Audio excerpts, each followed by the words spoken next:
नमस्कार, मैं शालिनी वर्मा एक बार फिर से अपने चैनल में आप सभी लोगों का स्वागत करती हूँ।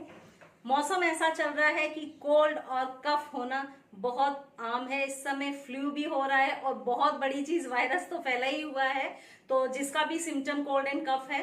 पर आज हम वायरस की बात नहीं कर रहे हैं, आज हम सिंपल कोल्ड कफ और फ्लू की बात कर रहे हैं।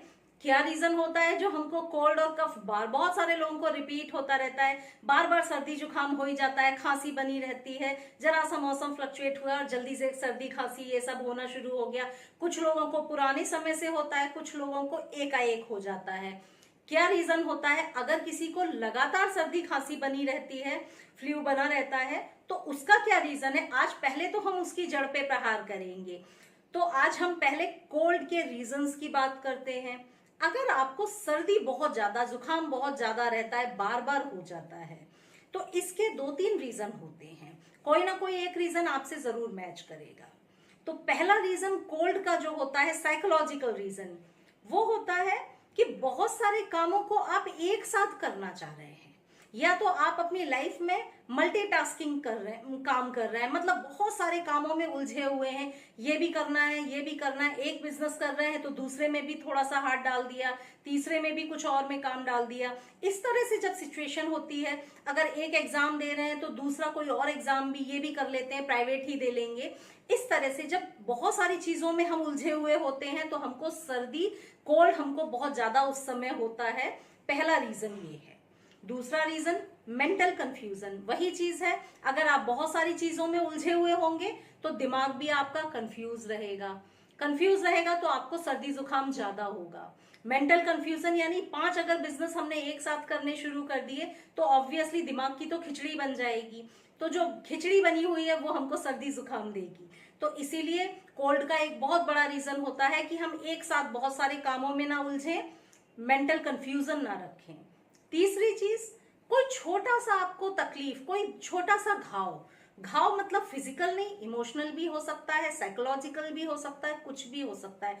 मतलब किसी ने एकाएक आपको हर्ट कर दिया, जैसे कि बिजनेस कर रहे हैं आप, किसी ने आपको धोखा दे दिया, छोटा मोटा ही सही, लेकिन आपके मन को चोट पहुंची, अरे यार उस पर इतना भरोसा करके उसको पार्टनर बनाया था, उसने धोखा दे दिया। तो इस तरह का जब छोटा सा भी कोई आपको कोई हर्ट होता है, कोई चोट पहुंचती है, अरे उसने मेरे साथ ये गलत किया, जो आपको 1-2 दिन आप उसी को लेकर सोचते रहें, तो जब अगर आप 1-2 दिन उसी को सोचते रहेंगे या लगातार सोचेंगे तो आपको कोल्ड हो जाएगा।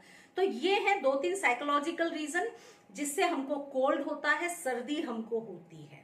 याद रखिए, अगर इनमें से कोई भी रीजन है तो इन रीजंस को दूर करने की कोशिश करिए, आपको सर्दी जुकाम में भी आराम आ जाएगा। अब कफ को लेकर हम देखते हैं। कफ अगर आपको है तो सोचिए क्या रीजन हो सकता है। बड़ा अजीब सा रीजन है। अगर आपको कफ बार बार रहता है तो मतलब ये कि आप दुनिया को चिल्ला चिल्ला कर कुछ बताना चाहते हैं और कोई सुन नहीं रहा। आप चाहते हैं किसी को अपनी बात बताना, आप चाहते हैं लोग आपको सुन लें, या किसी भी टॉपिक पे आपका नजरिया क्या है वो आप दूसरों को बताना चाह रहे हैं, पर कोई सुन ही नहीं रहा है। जब ऐसी सिचुएशन होगी तो आपको गले में कफ हो जाएगा। अगर पुराने समय से कफ है तो मतलब ये कि आप या तो परिवार में, समाज में, दोस्तों में, ऑफिस में बताना चाहते हैं, लोगों को अपना पॉइंट ऑफ व्यू बताना चाहते हैं कि मैं ये कहना चाह रहा हूं, और उसको कोई सुन नहीं रहा। जब उसको नहीं लोग सुन रहे हैं और आप बताना चाह रहे हैं तो वो भावना आपके अंदर दब जाएगी। वो भावना आपके अंदर दब गई मतलब आपको कफ हो जाएगा। तो ये हुआ कोल्ड एंड कफ के रीजन। अगर आपको लगातार कोल्ड एंड कफ रहता है तो आपको इन रीजंस पे काम करने की जरूरत है। मैं सबसे आसान जो चीज बताती हूँ वो है अफर्मेशन। जब आपको लगे कि इन चीजों में नहीं कंट्रोल हो रहा है तो आपको अपने लिए अफर्मेशन बनाकर उसको दिन रात बोलना है। साथ में अपनी कमी जब हमको मालूम है तो उस कमी को दूर करने की भी कोशिश करनी चाहिए। तो ये बात हो गई कि बीमारी का जो रीजन है, रूट कॉज है, वो हमने जान लिया।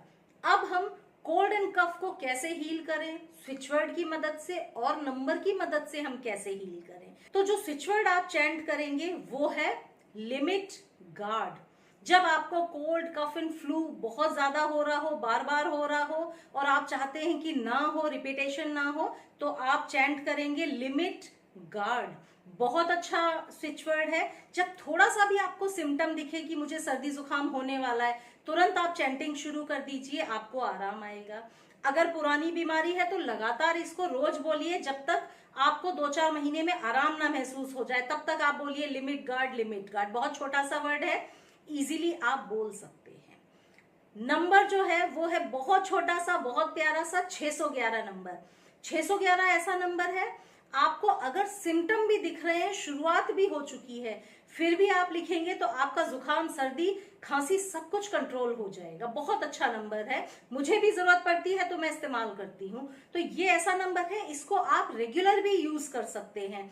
जब आपको लगातार सर्दी जुकाम रहता हो तब आप इसको इस्तेमाल करिए, एकाएक होने लगा हो तब इस्तेमाल करिए, और जब तक आराम ना हो जाए इसको रोज लिखिए। नंबर उल्टे हाथ पे किसी भी कलर के पेन से रोज लिखना है आपको, जब तक आपकी प्रॉब्लम ना सॉल्व हो तब तक लिखिए। इसके अलावा आप कुछ क्रिस्टल्स यूज कर सकते हैं। सर्दी जुकाम है मतलब हमारे विशुद्धि चक्र से जुड़ा हुआ है, तो विशुद्धि चक्र को हील करना भी जरूरी होता है। विशुद्धि चक्र को हील करने के लिए आप ब्लू कलर के क्रिस्टल्स यूज करिए, एक्वामेरिन यूज करिए, सोडा लाइट यूज करिए, लैपिस लाजुली यूज करिए। इन सारे क्रिस्टल्स से आपको बहुत आराम मिलेगा। 10 मिनट के लिए यहाँ पर रखकर लेट जाइए या फिर अपनी पॉकेट में हमेशा रखिए। आप तीनों का कॉम्बिनेशन बनाकर भी अपनी पॉकेट में रख सकते हैं, आपको बहुत आराम आएगा सर्दी जुकाम में। तो साथियों, ये है कोल्ड एंड फ्लू। आज हमने कोल्ड, फ्लू एंड कफ की जड़ पे प्रहार किया। आगे हम कभी कोल्ड एंड फ्लू नहीं होने देंगे अगर हम इन सारी चीजों को इस्तेमाल करेंगे तो। कुछ और जानना समझना चाहें तो जरूर कमेंट सेक्शन में लिखिए। Thank you.